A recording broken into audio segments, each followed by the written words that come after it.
করুন। মানুষ যখন মিথ্যা কথা বলে, নবী করিম সাল্লাল্লাহু আলাইহি সাল্লামের একটি হাদিস বুখারীতে বর্ণিত হয়েছে, তিনি বলেছেন মিথ্যা কথা বললে একটা সময় একটা বলে আরেকটা বলে মিথ্যা বলতে বলতে আল্লাহর খাতায় দুইটা তালিকা আছে আল্লাহর কাছে। একটা হলো মিথ্যাবাদীদের তালিকা, আর একটা হলো সত্যবাদীদের তালিকা। একটা লোক ঘন ঘন কথায় কথায় মিথ্যা বলতে বলতে তার নামটা মিথ্যাবাদীদের তালিকায় চলে যায়, লিস্টে চলে যায়।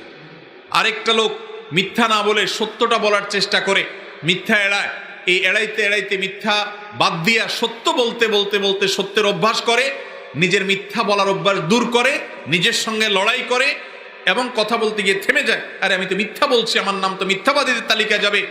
আর মিথ্যাবাদীদের তালিকায় যদি যায়, আল্লাহ বলেছেন আল্লাহ লানাতুল্লাহি আলাল কাযিবিন, মিথ্যুকদের প্রতি আল্লাহর লানত এবং গজব নাজিল হয়, জাহান্নামে যায়।